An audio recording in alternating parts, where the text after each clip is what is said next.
द्रौपदी का जन्म किसी साधारण नारी की तरह नहीं हुआ था। वे राजा द्रुपद की यज्ञ अग्नि से उत्पन्न हुई थी। जब यह अग्नि कुंड से प्रकट हुई तो समस्त सभा उसकी सुंदरता और तेज से चकित रह गई। वे केवल रूपवती नहीं थी, बल्कि बुद्धिमती, आत्मसम्मानी और असाधारण शक्ति से संपन्न थी। जब उनका जन्म हुआ तभी आकाशवाणी हुई कि यह नारी भविष्य में महान कार्यों की साक्षी बनेगी, धर्म और अधर्म के युद्ध की नींव बनेगी। वे ही द्रौपदी थी, जिनका जीवन प्रेम, अपमान, शक्ति और प्रतिशोध की अद्भुत कथा बन गया। समय बीता और जब उनका स्वयंवर हुआ तब समस्त राजकुमार वहां उपस्थित हुए। द्रौपदी का हृदय वीरता और धर्म की ओर आकर्षित था। वे चाहती थी कि उनका पति वही बने जो शौर्य, धैर्य और धर्म में श्रेष्ठ हो। स्वयंवर में अर्जुन ब्राह्मण वेश में आए। जब उन्होंने वह भारी धनुष उठाया, तंतु चढ़ाया और घूमती हुई मछली की आंख को भेद दिया तो द्रौपदी का हृदय थम गया। उन्होंने उसी क्षण निश्चय किया कि यही पुरुष उनका स्वामी होगा। द्रौपदी ने स्वयं अर्जुन को वरमाला पहनाई। अर्जुन उस समय मौन थे, पर उनकी आंखों में भी भावनाओं की लहर थी।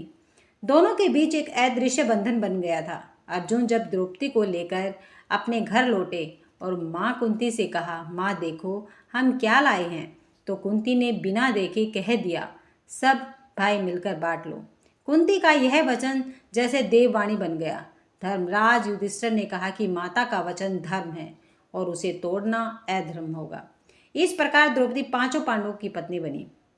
आरंभ में यह सुनकर वे मौन रह गई, पर जब उन्हें ज्ञात हुआ कि यह सब शिव के वरदान का परिणाम है तो उन्होंने इसे ईश्वर की इच्छा मानकर स्वीकार कर लिया। उनके मन में अर्जुन के लिए प्रेम था, पर उन्होंने अपने कर्तव्य को सबसे ऊपर रखा था। युधिष्ठिर उनके प्रथम पति थे। युधिष्ठिर धर्मराज थे, सत्य के प्रतीक थे। द्रौपदी उन्हें सम्मान देती थी। वे उन्हें गुरु और पति दोनों के समान मानती थी। वे जानती थी कि युधिष्ठिर के हृदय में लालच या वासना नहीं है, केवल धर्म का भाव है। जब वे उनके पास होती तो एक प्रकार की शांति अनुभव करती, परंतु उनके बीच प्रेम से अधिक आदर था। युधिष्ठिर का मन सदैव धर्म और राजनीति में व्यस्त रहता। द्रौपदी उन्हें पूछती थी, पर उनसे मन का सुकून न पा सकी थी। भीम उनसे सबसे अधिक स्नेह करते थे। भीम बलशाली, भावुक और सच्चे थे। वे द्रौपदी के दुख पर रोते और उनके लिए पर्वत तोड़ने को तैयार रहते। जब द्रौपदी वनवास में थक जाती तो भीम उनके लिए जड़ी बूटियां ढूंढ लाते, जंगली फूल लाकर उनके बालों में सजाते। वे कहते, कृष्णा जब तुम मुस्कुराती हो तो मेरा थकान मिट जाता है। भीम द्रौपदी की देवी की तरह मानते थे। द्रौपदी भी जानती थी कि पांचों में से वही एक पुरुष है जो उनके हर आंसू के पीछे खड़ा है। वे उनसे गहरा स्नेह करने लगी थी, ऐसा स्नेह जो शब्दों से नहीं कहा जा सकता। अर्जुन उनके हृदय के सबसे भीतर बसे थे। उनका पहला प्रेम अर्जुन ही थे। स्वयंवर के क्षण से ही द्रौपदी के हृदय में उनके लिए प्रेम था। अर्जुन वीर थे, सुंदर थे और उनके शौर्य से सबको मोहित कर लेते थे। द्रौपदी को उनकी वीरता में आकर्षण था, पर उनके साथ का समय बहुत कम मिला था।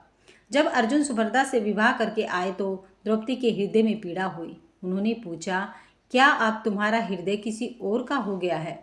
अर्जुन मौन रहे, क्योंकि वे जान नहीं पाए कि क्या कहे। द्रौपदी ने उन्हें क्षमा किया, पर भीतर एक तड़प सदा रही। वे जानती थी कि अर्जुन से प्रेम अधूरा रह जाएगा, पर फिर भी उनके मन में वह वजह कभी किसी और ने नहीं ली।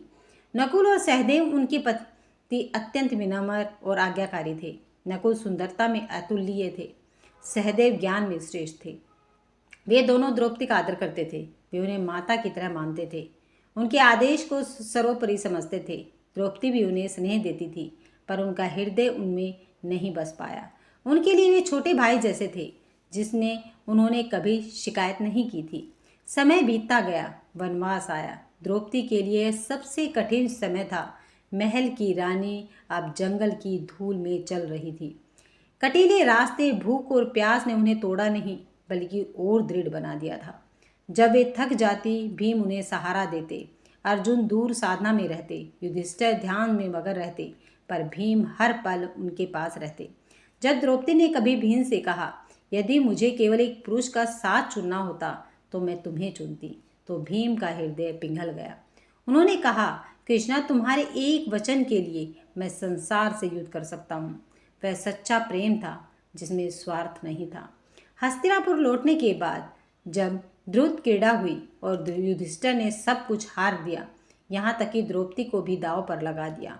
तब द्रौपदी का हृदय टूट गया। वह क्षण उनके जीवन का सबसे बड़ा अपमान था। उन्होंने सभा में प्रश्न किया, मुझे किस अधिकार से दांव पर लगाया गया है? क्या जिस स्त्री को पति ने पहले ही हार दिया हो उसे फिर किसी का दास कहा जा सकता है? उस दिन कोई उत्तर नहीं मिला। पांचों पांडव मौन थे। द्रौपदी की आंखों में आंसू थे, पर आवाज में अग्नि थी। उन्होंने दुशासन के हाथों अपमान सहा, पर हार नहीं मानी। उस समय भीम के भीतर ज्वाला भड़क उठी। उन्होंने प्रतिज्ञा ली, मैं इस दुशासन की छाती चीर कर इनका रक्त पीऊंगा और उसी रक्त से तुम्हारे खुले केश धोऊंगा।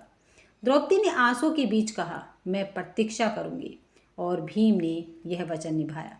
युद्ध के दिन जब उन्होंने दुशासन का वध किया, तब द्रौपदी ने कहा, अब मेरा अपमान मिट गया है।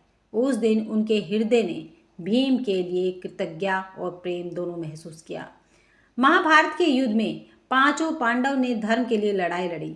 भीम और अर्जुन ने सबसे बड़ा योगदान दिया। अर्जुन ने अपने धनुष से युद्ध जीता, भीम ने अपनी प्रतिज्ञा निभाई। युद्ध के बाद जब शांति आई, द्रौपदी ने केवल मौन धारण किया। उन्होंने सब कुछ पाया पर खो भी दिया। उनके पांचों पुत्र युद्ध में मारे गए। तब भीम उनके आंसू पोंछते हुए कहते हैं, अब मैं तुम्हारा सहारा हूँ। वे कहते हैं, जब तक मैं हूँ तुम्हें कोई नहीं छू सकता। द्रौपदी केवल सुनती और सोचती, यह पुरुष मेरा सच्चा रक्षक है। समय बीत गया। जब पांडवों ने राज्य छोड़कर हिमालय की ओर प्रस्थान किया, द्रौपदी उनके साथ चली। बर्फ के रास्ते पर वे धीरे धीरे चल रही थी। अचानक वे गिर पड़ी। भीम ने कहा, कृष्णा गिर गए। युधिष्ठिर बोले, क्योंकि वे अर्जुन से अधिक प्रेम करती थी। यह वाक्य बहुत कुछ कह गया। युधिष्ठिर ने यह नहीं कहा कि वे अर्धवीर हैं, बल्कि यह कहा कि उनके हृदय का झुकाव अर्जुन की ओर अधिक है। भीम ने उस समय कुछ नहीं कहा, बस मौन रहे।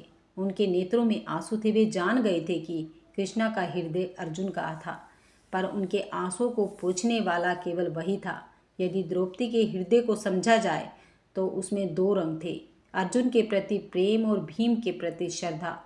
अर्जुन उनके सपनों का पुरुष था, जिसने उनका मन पहली बार जुड़ा था, पर भीम उनके जीवन का सहारा था, जिसने हर दुख में साथ दिया।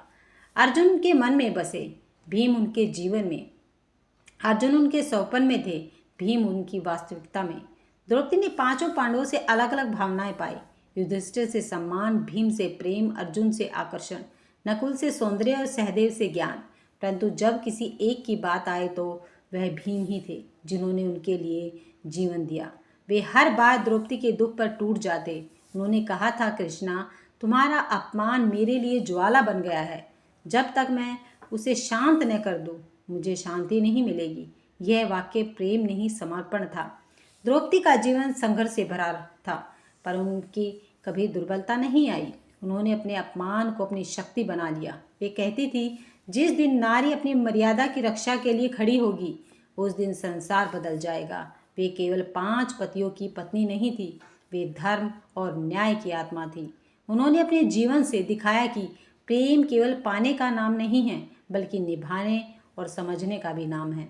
यदि कोई पूछे कि द्रौपदी को 5 पांडवों में से किससे सबसे अधिक प्रेम था, तो उत्तर सरल है, उनके हृदय में अर्जुन के लिए गहरा प्रेम था। पर उनके जीवन का सच्चा साथी भीम थे। अर्जुन उनके मन के राजा थे, भीम उनके हृदय के रक्षक। अर्जुन उनके सौपन का अधूरा प्रेम थे और भीम उनका पूर्ण समर्पण। इसलिए कहा जाता है कि द्रौपदी का मन अर्जुन में बसता था, पर उनका विश्वास और सुकून भीम के प्रेम में था। द्रौपदी का यह जीवन युगों युगों तक प्रेरणा देता है कि नारी केवल प्रेम की पात्र नहीं है, बल्कि शक्ति की मूर्ति है। उन्होंने पांचों पांडवों के साथ जीकर दिखाया कि प्रेम कई रूपों में हो सकता है, आदर, स्नेह, श्रद्धा और समर्पण में। परंतु सच्चा प्रेम वही है जो कठिन समय में साथ निभाए, आंसू पोंछे और सम्मान बनाए रखे। वही प्रेम उन्हें भीम से मिला। इसलिए सारा संसार मानता है कि द्रौपदी ने अर्जुन से प्रेम किया, पर भीम से अधिक जुड़ाव और सच्चा स्नेह रखा था। उनकी कहानी केवल एक स्त्री की नहीं, बल्कि उस प्रेम की कहानी है जो कर्तव्य और आत्म बल से ऊपर उठ जाता है। अगर आपको ये कथा पसंद आई है तो वीडियो को लाइक, शेयर और सब्सक्राइब करना मत भूलिएगा।